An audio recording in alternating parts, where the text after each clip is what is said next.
Hello, my friends. This is Rabbi Aharon Dobinsky coming to you from the holy city of Yerushalayim in the beautiful state of Israel. Well, it is certainly getting exciting out there, isn't it? The world has come to a screeching halt. Who could do that?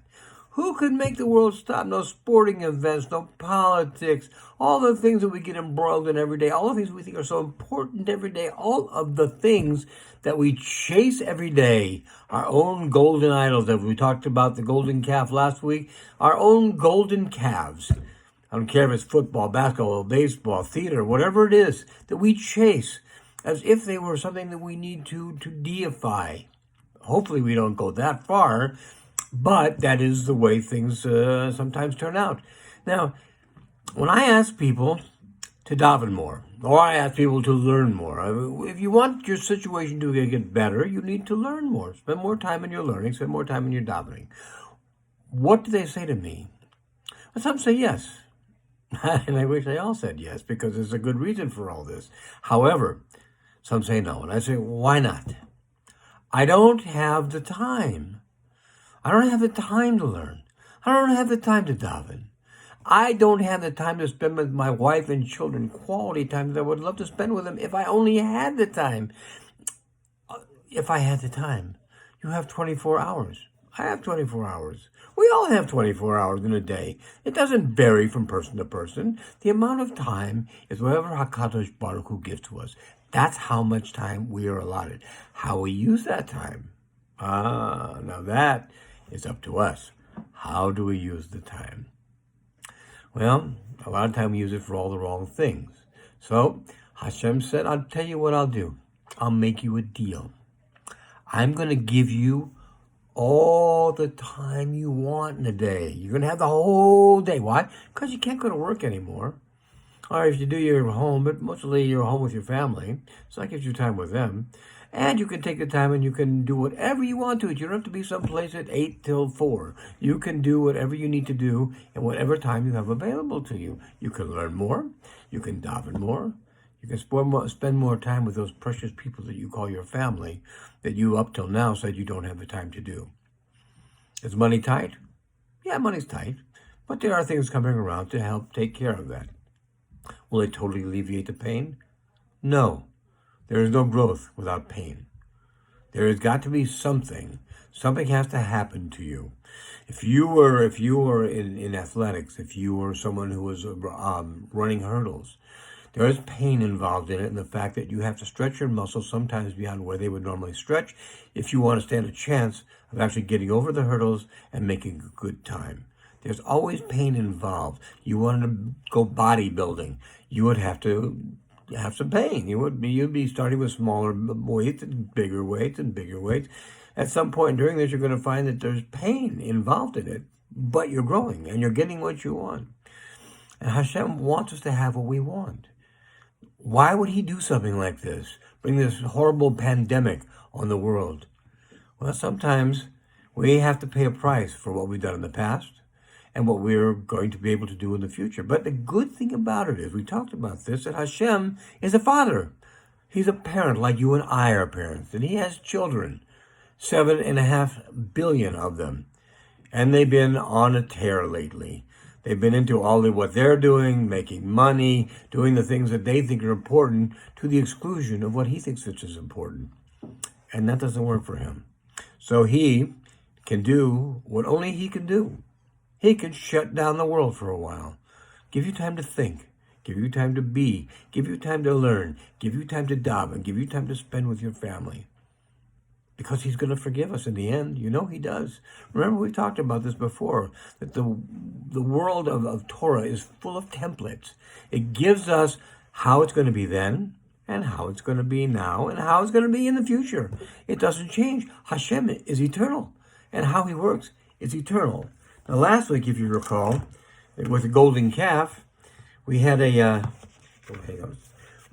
week with the golden calf, we had a week where, excuse me while I'm looking for something that I wrote down here. We had an example of Hashem's forgiveness. He has Moshe Rabbeinu after the breaking of the Luchot, after the breaking of the Ten Commandments, and he had to get up there for another set of Ten Commandments. And it says here, in Kitzise, Hashem passed before him, Moses, and proclaimed, Hashem, Hashem, Kel Rahum V'Chanun, Erech Apayim Rav Chesed V'Emet, Noter Chesed V'Alafim, Nose Avon V'Feshe V'Chata V'Nakeh. Says Hashem, Hashem, God, merciful, gracious, slow to anger, abundant in kindness and truth, preserver of kindness for 2,000, forgiver of iniquity and willful sin and error, and who absolves. We never go to the next line, but I'm going to give it to you today. But does not absolve completely. He remembers the iniquity. He remembers the iniquity of the fathers upon the children, and upon the grandchildren, and upon the third, and upon the fourth generations. He remembers. Why? Well, for one, he's Hashem. He doesn't forget anything. Everything that happens, he remembers. But he wants to see, when we say we're going to improve, are we really going to improve? Are we really going to do what we say we're going to do? We sit here on the high hollows and we beat our chests and we say how sorry we are for all that we've done and how we're going to do much better. And a lot of times, within a very short period of time, we've forgotten that vow. And it's sad, because it's meant to be done. When you make a vow to Hashem, you make a vow to Hashem. And that is eternal. And that is something that we need to keep always, no matter what. But here's something very interesting. It comes from the book of Isaiah. And it says, hang on just a second. It says in Isaiah chapter 25, look it up if you want in your Tanakh. It says, on this mountain, he, that's Hashem, will eliminate the faces wearing veils that are veiled of all nations and all the masks that mask all the nations.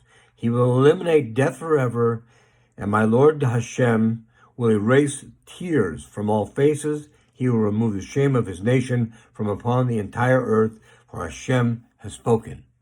Okay. He's going to unmask. We're going to see who everybody is. We saw what happened in China. Tried to make a deal with them. The President of the United States tried to make a deal with them. They made a deal. They didn't like the deal. All of a sudden, this is their punishment and way of getting back. But now we know who they are. If we didn't know before, now we know. They are not our friends. They are people that we have to watch. We have to be careful. If you think I'm being racist because of this, I'm so sorry. I apologize to you in advance. I'm not trying to be racist. It could have been any country. It just so happens, in this case, it was them. They knew about this coronavirus at least a month before they let anybody know. They tried to hide it, and it continued to proliferate in their own population because life is not, unfortunately, appearingly not all that valuable to them as it is to us. But here's something I want you to really take a look at. This is in the 26th chapter of Isaiah. And you know, I don't usually read out of the Torah, but this is important. So listen carefully. Go, my people, enter your rooms, close your door behind you. Hide for a brief moment until the wrath has passed. For behold, Hashem is going forth from his place to bring punishment for the sin of the inhabitant of the world upon him. And the land will reveal its blood and no longer cover over its slain. Chinese cannot cover over their slain anymore. We're going to see who they are. We're going to see what they did. And we, in the meantime, are going to do exactly as we're told.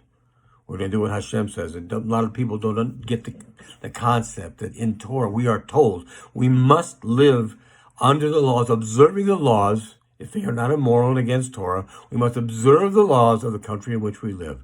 If you've been told to stay home, stay home. If you've been told to go to your room, go to your room.